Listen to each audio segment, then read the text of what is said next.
Hello everyone, welcome and good afternoon. I welcome you all to Adda 24/7 जिसका dedicated channel है ये CLAT and other law entrance examination, और मैं हूं आपका दोस्त रोज की तरह आशीष कर्क।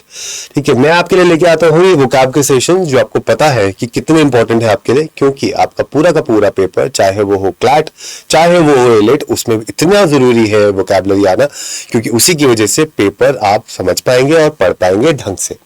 आपको ये भी पता है कि कल का अगर आपने सेशन मेरा 6 बजे का अटेंड किया हो तो उसमें मैंने आपको एक चीज बताई थी कि टोन्स के लिए कैसा डायरेक्ट रिलेशनशिप है आपका विद द वर्ड्स, और अगर आप वर्ड्स में अच्छे नहीं है तो आप किस तरीके से अपनी टोन्स को नहीं संभाल पाएंगे, या क्वेश्चन अगर आपसे पूछा जाएगा to identify the tone of the passage, then it might be difficult for you to identify and attempt that particular question. इसीलिए ये जितने भी बूस्ट योर वोकैबुलरी के सेशंस मैं आपके लिए लेके आ रहा हूँ, वो बूस्ट ऑफ योर वोकैबुलरी के सेशंस आपके लिए बहुत ज्यादा इंपॉर्टेंट है और बहुत ज्यादा आपको करने की जरूरत भी है। ठीक है, तो इसीलिए हम अपने सेशन पे आगे चलते हैं, और आपको पता है this is what, this is the anthem. ये हमारा क्या है? ये हमारा एंथम है जो हम हमेशा रोज पढ़ते हैं, that every day is something that will inch you closer to a better tomorrow. And yes, now the CLAT and AILET का जो आपका काउंटडाउन है दैट हैज बिगन, एंड ये काउंटडाउन अब आपको लेके जाएगा अपने पसंदीदा NLU में। तो इसलिए ये काउंटडाउन के साथ जुड़े रहिए अड्डा 24/7 के साथ इसी तरीके से, और अपनी इस जर्नी को बिल्कुल बना दीजिए मेमोरेबल। ठीक है, क्योंकि A smooth sea never made a skilled sailor। आपके उतार चढ़ाव, ये जो लास्ट के कुछ दिन है, 15 दिन आपके पास है, इनको किस तरीके से आपको यूटिलाइज करना है वो बहुत ज्यादा जरूरी है। इसलिए लगे रहिए, डटे रहिए, जुड़े रहिए, क्योंकि सफलता आपका इंतजार जरूर कर रही है। आगे चलते हैं। आपको पता है कि ये सारे के सारे जो वर्ड्स हैं, these are for competitive exams, undergraduate competitive exams के लिए है। टेस्ट आज का देखते हैं आपके लिए कौन कौन से वर्ड्स मैं लेके आया हूं। तो आपके लिए जो पहला वर्ड है इज बिरेट। ये सारे वर्ड्स का मीनिंग आप लिखेंगे कमेंट सेक्शन में और मुझे जरूर बताएंगे कि इनका मीनिंग क्या है। सिनोनिम्स आपको बताने हैं मुझे इसके। The next word is burnish. The next word is burnish, that is the second word. Then the third word is cacophony. The third word is cacophony. ठीक है, then the fourth word is catalyst. So this is 1, this is 2, this is 3, this is 4, and that is catalyst for you. That is catalyst for. The fifth word is diluvial. Diluvial, Diluvial. Diluvial. What is diluvial? Then the sixth word is epochal. That is epochal. Right? That is the sixth word for you. Right? Then the next seventh word is gregarious. The next word is gregarious. That is word number 7 for you. Then number 8 is imbibe. Imbibe. 9th is imperious. Imperious. So word number 8 is imbibe and 9 is imperious. And 10th, the word is lexicon. The word is lexicon. So these are the words that you have to tell me the meaning of. Synonyms बताने हैं आपको इन words के, और शायद ये words आपके exam में आ जाए तो आपको बिल्कुल मजा आ जाएगा।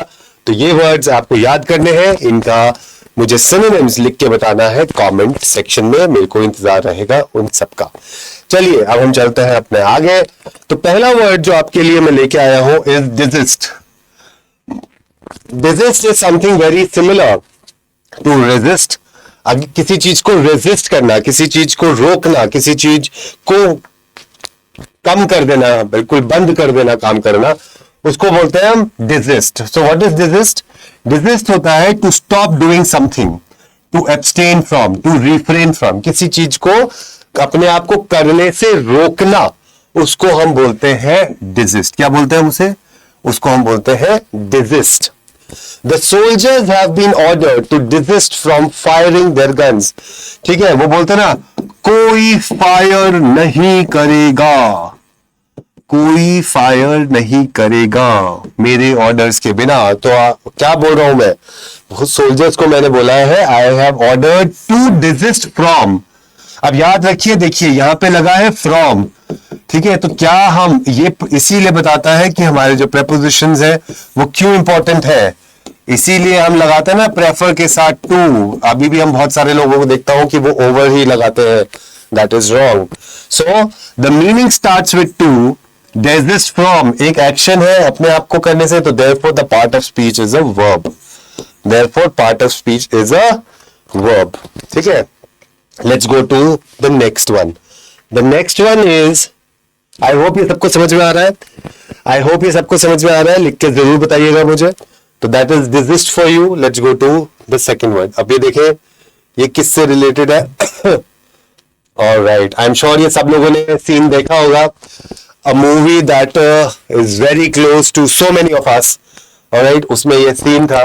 Now what is the reference of this particular scene? Let's see. The reference of this particular scene is, the word is despotic. The word is despotic. ठीक है, so Thanos was a total desperate person. He was a desperate person to take all the power and snap the finger and kill half of the population. Yes, so he was desperate enough. So having unlimited power and often using it unfairly and cruelly, tyrannically, so that is what we call as despotic. So we can say that Thanos was despotic because he had a lot of power, ठीक है, unlimited power, and he wanted to just destroy the world. He wanted to just kill half of the population, and that was the major point at the highlight of that movie. So therefore you can say despotic is somebody who is, Hindi में जिसको बोलते हैं विस्फोटक। So despotic is विस्फोटक, a person who want to do a विस्फोट, bombing करना चाहता है और सबको मारना चाहता है, because he has unlimited power at his disposal. That's why. So a handful of corrupt and despotic leaders make the decision. So a handful of corrupt and despotic leaders. Leaders is noun. Okay, we are saying how are the leaders. So we are talking about the quality of noun. So we are talking about leaders who have unlimited power. और वो ऐसी ऐसी चीजें करते हैं जो normal जनता को ना चाहते हुए भी फॉलो करनी पड़ती हैं. Therefore, the part of speech is an adjective. Therefore, part of speech is an adjective because we are talking about the quality of noun. I hope this is clear to everybody. क्या ये सबको clear है? मुझे फटाफट से chat box में लिख के बताएंगे और कमेंट सेक्शन में बताएंगे मुझे अपने आंसर्स जो मैं भी आपसे पूछे हैं. ठीक है, चलिए आगे चलते हैं. इंडेमनीफाई. सो व्हेन यू से indemnify, what is indemnify? Indemnify का मतलब होता है इंश्योर करना. इंश्योरेंस में होता है ना जनरली. ये जो भी कॉमर्स के बच्चे हैं उनको समझ में आ जाएगा ये, क्योंकि ये इंडेमनिफिकेशन एक बॉन्ड इन क्लॉज भी होता है. That means to pay or promise to pay someone an amount of money if they suffer a damage or loss. So generally insurance में indemnification bond होता है. Compensate, reimburse. So indemnify का मतलब होता है when you compensate for something. When you compensate for something, you reimburse something. That is what we call as indemnify. ठीक है. The trucking company will indemnify the victim of the car accident caused by the sleeping trucker. तो कई बार होता है ना कि truck की वजह से एक्सीडेंट हो गया क्योंकि उसको झपकी लग गई, नींद आ गया उसको उसकी वजह से, तो इसलिए जो कंपनी थी, जो ट्रकिंग कंपनी थी जिसका वो ट्रक था, उसको ये इंडेमनीफाई करना पड़ेगा, उसको उन्हें कॉम्पेंसेशन देना पड़ेगा. ठीक है. सो the meaning starts with to, therefore the part of speech is a verb because it's a kind of action that they are doing of compensating to somebody. So that's why that is called compensator. I hope this is clear to everybody. Right? Let's go to the next word. And the next word is related to this. Very funny scene. Very funny scene. बहुत funny है. Right, so we all know this movie and it's from Three Idiots. Right, so we all know जब इसको बिठा के वो scooty पे अपनी लेके जाते हैं, ये देखिए, they're taking, that is what the scene is all about. Let's see what is the meaning.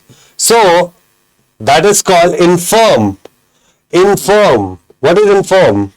जो कोई firm ना हो. Firm क्या होता है? Somebody who is stable. And somebody who is infirm, that means somebody who is not stable. That means ill or needing care, frail, weak, debilitated. That is called infirm. And इसी वजह से people who are infirm, वो अपने school में कहाँ जाते हैं? They go to infirmary. Infirmary is that place where you can rest. And that's why you go to infirmary, because you are infirm. You are not stable. You are weak. You are frail. That's why. So she was too elderly and infirm to remain alone at home. वो इतनी बूढ़ी थी कि अकेले नहीं रह सकती थी, because she was weak. And we're talking about how was she. She is a pronoun. So when you are saying she is a pronoun, and this is telling you about the quality of pronoun, therefore part of speech is an adjective. Therefore part of speech is an adjective. That is called infirm. That is called infirm. ठीक है? Next. The next word is destitute. Destitute. Now destitute is something that is against the destiny. Against the destiny. And destiny is that when you don't have money.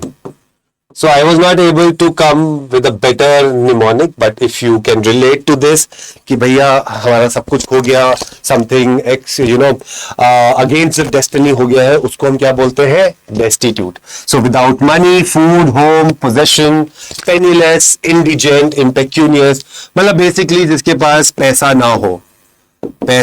ना हो, ठीक है, रहने को घर नहीं, सोने को बिस्तर नहीं, अपना तो खुदा है रखवाला. So when you say like this, so you are destitute, and you are in a destitute position. So the flood left thousands of people destitute. So the flood left thousands of people destitute. So people is a noun. How were they? So that's why we're talking about the quality, and the part of speech is an adjective.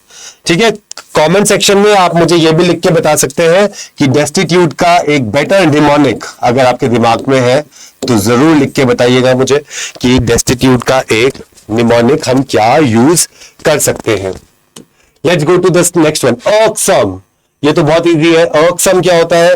किसी को provoke कर देना. अभी हमने किया था ना word provoke. So annoy, vexing, irritate, exasperating. किसी को बिल्कुल ऐसा कर दो कि वो जाके जरा मतलब लड़ी पड़े आपसे, भिड़ जाए बिल्कुल, तो उसको बोलते हैं irksome. किसी को irk कर दिया आपने, किसी को आपने उत्तेजित कर दिया. That is called irksome. The vibration can become irksome after a while. So the vibration can become irksome. Vibration can become, right? So therefore the part of speech is an adjective, because talking again about the quality of something. Quality of something, that's why it is called irksome. क्या बोलते हैं उसे हम? Irksome. Alright, the next one. Jeopardize. ये word तो मैं आपको already बहुत बारी करवा चुका हूं, इसलिए ज्यादा टाइम स्पेंड नहीं करेंगे. Jeopardize हम क्या करेंगे? ठीक है, jeopardize is to put something such as a plan or system in danger, being harmed or damaged. आपने कुछ चीज बनाई और आपने उसका सीक्रेट किसी के साथ शेयर कर दिया. So what have you done? You have jeopardise the mission. तो मिशन को आपने खतरे में डाल दिया है ये चीज बताकर. कई लोग होते हैं ना, जब वो बोलते हैं कि भाई फोन मत यूज करना, लेकिन उसी में उसको फोन यूज करना है. जैसे वो फोन को स्विच ऑन करता है उसको पता चल जाता है लोकेशन के बारे में. तो आपने क्या बोला? जेपरडाइज कर दिया है सिचुएशन को, डेंजर में डाल दिया है, खतरे में डाल दिया है सिचुएशन को. She knew that by failing her finals she could jeopardize her whole future. Of course अगर आप फेल हो जाते हैं तो आप पूरा का पूरा अपने फ्यूचर को डेंजर में डाल सकते हैं. Therefore, jeopardize means danger, and the part of speech is the verb, because the meaning starts with to. Because the meaning starts with 2. Let's go to the next word, imposter. Again, very easy. I am a poser. So imposter is a person जो किसी और की तरह behave करने की कोशिश करे या अपने आप को किसी और का बहरूपिया जिसको कहते हैं. सो बहरूपिया को हम कहते हैं imposter. That is a person who pretends to be someone else in order to deceive. Impersonator. ठीक है, तो मैं लिख देता हूं यहां पे बहरूपिया. ठीक है, बहरूपिया. ठीक है, इसकी अय्यारी एक मूवी आई थी. That Aiyaary movie also you can say was on Behrupia, imposter. An online imposter is very dangerous due to internet's veils of secrecy. तो कभी भी इसीलिए बोलते हैं इंटरनेट से ज्यादा किसी से दोस्ती नहीं करनी चाहिए. You never know who is that person, right? So it can be an imposter. So we are talking about an imposter, about a person. We are talking about somebody.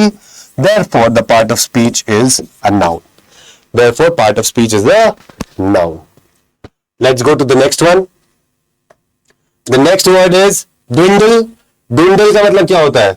Something that is becoming smaller in size, amount, number, diminish, कम हो जाना.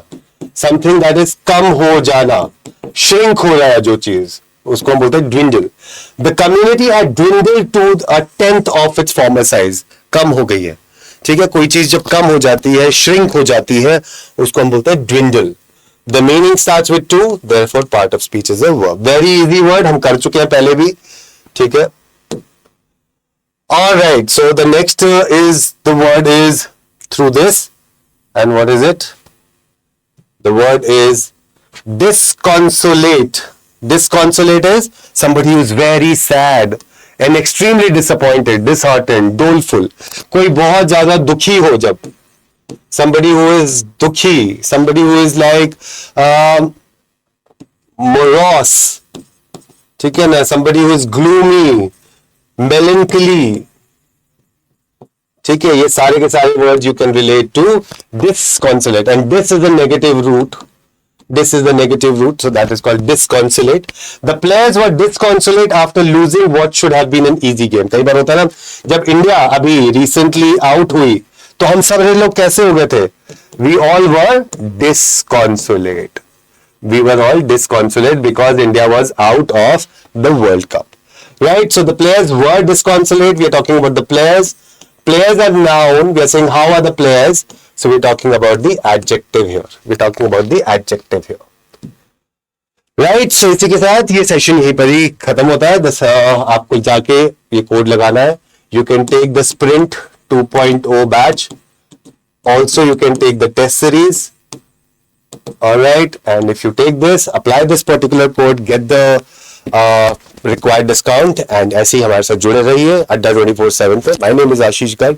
बोलूंगा आपसे अगले session में. Take care. Bye bye.